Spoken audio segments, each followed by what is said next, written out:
अस्सलामुअलैकुम, मैं हूं इरफान समोर। दोस्तों, ज़रूरी नहीं है कि हर बार आपका हर तीर निशाने पर लगे और आपकी हर चाल कामयाब हो। कभी कभी आपकी चली हुई चाल आप पर भी उल्टी पड़ सकती है। ऐसी ही एक चाल नून लीग पर उल्टी पड़ गई है और उसने नून लीग के सियासी घोड़े की कमर तोड़ के रख दी है। इस हवाले से बड़ी हैरान कुन खबर है, वो आपके साथ शेयर करेंगे और साथ ही साथ आपको ये भी बताएंगे कि नवाज शरीफ साहब के लिए एक ऐसा हुक्म आया है कि नवाज शरीफ साहब को यहाँ बुलाओ और अभी बुलाओ। उसकी वीडियो बन चुकी है और वीडियो वायरल हो चुकी है। ये क्या मामला है, ये दोनों खबरें आपके साथ शेयर करेंगे। लेकिन जो पहली खबर है वो तबाहकुन खबर है। वो तबाहकुन खबर है, उसने यूं कह लीजिए कि बरसों की मेहनत को, बरसों के लगाए गए पौधे को जो है वो जड़ से उखाड़ के फेंक दिया है। डिटेल कुदूस साहब बताएंगे। अब्दुल कुदूस साहब मेरे साथ मौजूद हैं। लेकिन उससे पहले नए आने वाले दोस्तों से गुजारिश है कि ये चैनल आपका अपना है, अगर अभी तक इसको सब्सक्राइब नहीं किया तो सब्सक्राइब ज़रूर कर लीजिए और बेल आइकन पर क्लिक कर दीजिए ताकि हर नई आने वाली वीडियो टाइमली आपको मौसूल हो जाए। सर, ये अचानक क्या हो गया? वो कहते हैं ना कि एकदम से वक्त बदल गया, हालात बदल गए, जज्बात बदल गए। लेकिन यहाँ पर एकदम से नहीं बदले। यहाँ पर 2 दिन लगे हैं ये वक्त, हालात और जज्बात बदलने में।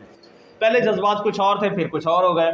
सुहेल बड़ाइच साहब ने एक कॉलम लिखा और उसको एक इंटरव्यू की शक्ल दी और फिर उसने वहाँ पर जनाब बड़ी बड़ी ना एरोगेंट सी बातें उसमें लिखी गई। 2 दिन चाय की प्याली में तूफान उठता रहा और जनाब पाकिस्तान तहरीक इंसाफ ने आगे से डंडा सोटा उठा लिया और फिर एकदम से DGISPR की जानिब से ये तरदीद आ जाना कि सुहेल बड़ाइच ने जो भी ये खिचड़ी पकाई है ये सिर्फ अपनी शोहरत हासिल करने के लिए, ज़ाती लालच में और ज़ाती फ़ायदे के लिए इदारे का भी नाम इस्तेमाल किया है।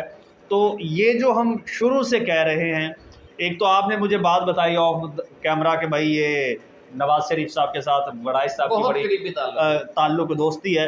दूसरी जानिब हम एक अरसे से कह रहे हैं कि नून लीग जो है ये 9 मई को कैश करा रही है। 9 मई के अलावा इनके पल्ले कुछ भी नहीं है। अब ये कॉलम लिखना और फिर ये उसको इंटरव्यू की शक्ल देना, फिर ये बाउंस हो जाना, इतना बड़ा कॉलम किस तरह अहाता करेंगे इस सारी सूरत? बड़ा मशहूर शेर है इरफान समोर के उल्टी हो गई सब तदबीरें, कुछ न दवा ने काम किया। उल्टी हो गई सब तदबीरें, कुछ न दवा ने काम किया। आखिर इस बीमारी दिल ने अपना काम तमाम किया। ये हुआ है मियां नवाज शरीफ, मरियम नवाज शरीफ और उनके ग्रुप के साथ। और किस तरीके से सुहेल बड़ाइच को भेजा गया बाकायदा प्लानिंग के तहत। एक बात वही मैंने अपने नाजरीन को ना ये शुरली छोड़ दी है कि भाई ये सारा मलबा नवाज शरीफ साहब पर गिर रहा है, क्योंकि आपने मुझे थोड़ा सा हिंट दिया था। अब डिटेल बताइए ताकि हम सब मिलकर सुने। बिल्कुल उसी तरफ गए हैं मामला, इन्हें बाकायदा वहाँ पर भिजवाया गया और उन्हें ये कहा गया कि आपने इस दौरान कोई ऐसी खबर निकालनी है और उनके मुंह में डालनी है फील्ड मार्शल के कि जिससे PTI को और ख़ास तौर पर इमरान खान को शदीद ज़ख्म पहुँचे और उनका जो थोड़ी बहाली हो रही है ताल्लुकात में, उसमें कोई रुकावट आ जाए। तो उस दौरान उन्होंने वहाँ पर खिताब सुना और ज़राए अब ये दावा कर रहे हैं कि उन्होंने मोहसिन नकवी से ये कहा कि ये जो बड़ा तफसीली खिताब है ये खबर में सारा इकट्ठा नहीं होगा। तो इस पर अगर हम एक किस्तवार कॉलम लिखें इंटरव्यू की शक्ल में तो ये सारी बातें बड़े मौसर अंदाज में आगे पेश की जा सकती हैं। तो लेकिन उस वक़्त मोहसिन नकवी को भी अंदाज़ा नहीं था कि ये हमारे साथ डबल खेल रहे हैं सुहेल बड़ाइच साहब, और इनको प्लांट किया गया है हमारे इस फंक्शन में। एक वर्ड ऐड कर दूं कि वो मौसर अंदाज को मसाला अंदाज उन्होंने बना दिया, मिर्च मसाला लगाकर पेश किया जाए। तो उन्होंने थोड़ा सा यहाँ से यूँ कह सकते हैं, हमारे तो उस्ताद हैं सुहेल बड़ाइच साहब, तो हम ये तो नहीं कह सकते कि उन्हें सहाफ़ती बदयांती का मुजाहरा किया। हम ये कह सकते हैं कि उनसे कुछ भूल हो गई और उन्होंने वो बातें भी फील्ड मार्शल के मुंह में डाल दी कि जो किसी तरीके से मुनासिब नहीं थी। ख़ास तौर पर जो उन्होंने ये इशारा दिया और बड़े अंदाज से कि इमरान खान के लिए उन्होंने एक इस्तियाराती अंदाज में शैतान का, इब्लीस का किरदार, और बाकी जो लोग यानी 9 मई माफ़ी मांगकर प्रेस कॉन्फ्रेंस करके चले गए घरों में, उनके लिए फरिश्तों का लक़ब, और ख़ुद अपने और फील्ड मार्शल के लिए अल्लाह रब्बुल इज़्ज़त कि वही माफ़ी देने वाले थे ना। तो इस तरीके से क्या था? इसका मकसद ये था कि डीमोरलाइज करना नून लीग को, पीटीआई को और इमरान खान को, कि जो सूरत हाल में बेहतरी आ रही है उसके रास्ते में एक रुकावट है। और डीमोरलाइज या प्रोवोक करना, दोनों चीज़ें। एक पहले डीमोरलाइज करना, जब बंदा डीमोरलाइज हो जाता है तो फिर उस वक्त वो तैश में आता है, जब उसको मायूसी कहते हैं, डेस्परेट एक्शन। उनको डेस्परेट एक्शन की तरफ धकेला, उनको आपने कॉर्नर किया एक दफ़ा फिर, और यहाँ तक कहा कि तारा मसीह का लफ्ज़ यूज़ किया गया। यानी क्या मैसेज था? भुट्टो का लफ्ज़ यूज़ किया गया, तारा मसीह का लफ्ज़, कि ताकि यूँ फील हो कि इमरान खान को मोहम्मद मुर्सी की तरह जो मिस्र के सदर थे, मौत की जानब धकेला जा रहा है। तो प्रोवोक तो होना था। तारा मसीह बताते चले कि वो जल्लाद था, वो जो अपना वो फांसी दी थी, फांसी गार्ड में, जिसने वो अपना वो रस्सा खींचा था फांसी गार्ड पे। तो इस तरीके से यानी ये जो इश्तिहारे थे, उनके जरिए उन्होंने बिलवास्ता तौर पर एक पूरा एक मंजर कशी कर दी कि अब पीटीआई और इमरान खान के साथ क्या होगा। लेकिन ये जो उनका बयानिया था कि इमरान खान और पीटीआई के साथ क्या होगा, ये इस्टेब्लिशमेंट का बयानिया नहीं था। ये फील्ड मार्शल के खिताब की जो रूह थी वो ये नहीं थी, लेकिन इन्होंने वो रूह बनाकर पेश की, और उसकी वजह से आपने देखा कि 24 घंटे या 48 घंटे ये पीछे प्लान नक्शा साज का था। हाँ, नक्शा साज का था। तो ये सारी सूरत हाल थी। जब उन्होंने देखा कि हमें लड़ाया जा रहा है दोबारा कौम के साथ, 25 करोड़ आवाम के साथ, जब मकसद लड़ाना था कि पीटीआई इश्तिहाल में आए, पीटीआई एस्टेब्लिशमेंट पर हमलावर हो, और ताल्लुकात फिर खराब हो जाए। मारने की बात करेंगे, जब आप तारा मसीह का इस्तिहारा इस्तेमाल करेंगे, जब आप भुट्टो का इस्तिहारा इस्तेमाल करेंगे, जब आप इब्लीस का, शैतान का इस्तेमाल तो आना था।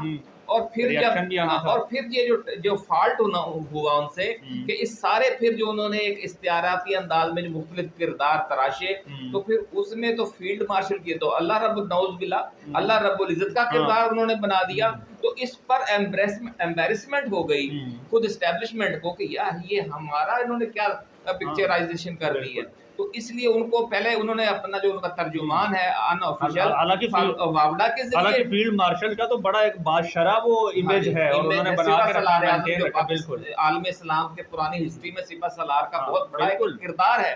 लेकिन अगर आप उसे अल्लाह बनाकर पेश करेंगे तो ये उसका नुकसान था।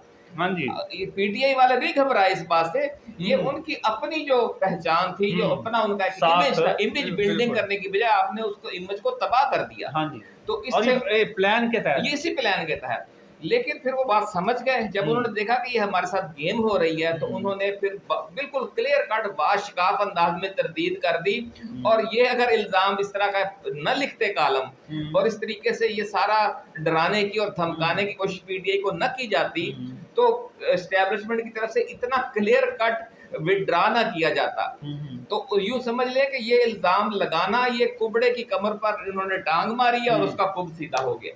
यानी अब देखें, अब चाहे कोई इसे अपना मसला समझता था, अपनी अना कह लें, या जिस तरह से बातें चल रही हैं, लेकिन जो बयान आता है ना, फिर उसके बाद उस रिएक्शन के बाद, क्योंकि रिएक्शन बहुत ज़्यादा था, फिर ये बयान आया कि जी ये हमारा नहीं, ये तो कौम का मसला है।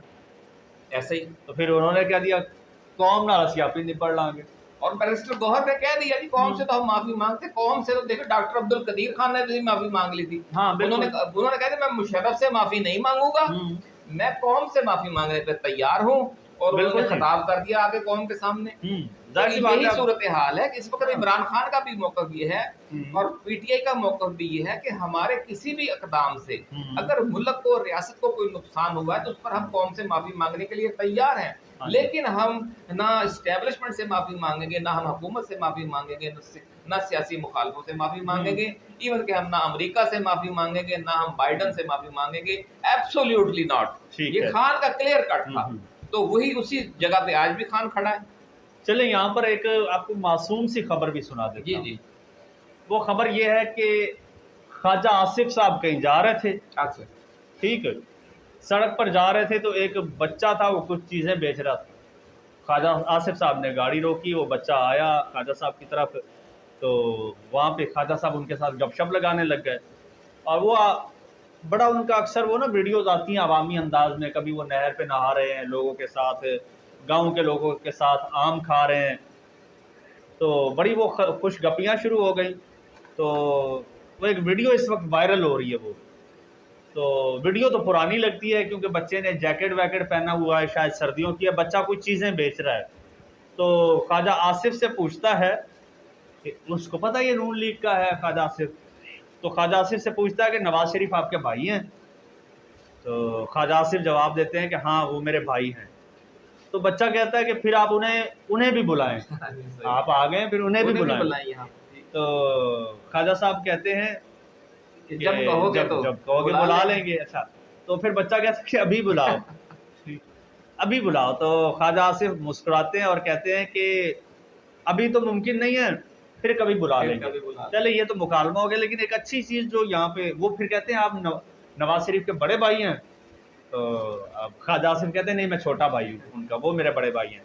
तो वो कहते हैं कि बच्चा कहता है उससे फिर पूछते हैं कि भाई आप यहाँ पे चीज़ें बेचते हो? उसने कहा हाँ मेरे माँ बाप नहीं हैं और मैं अपनी बहनों के साथ कैंट में रहता हूँ और ये चीज़ें वगैरह बेचता हूँ, सुबह के वक्त स्कूल जाता हूँ। फिर ख्वाजा आसिफ मिशन स्कूल में उसने कहा कि मैं पढ़ता हूँ। फिर ख्वाजा आसिफ ने अपनी वो टीम के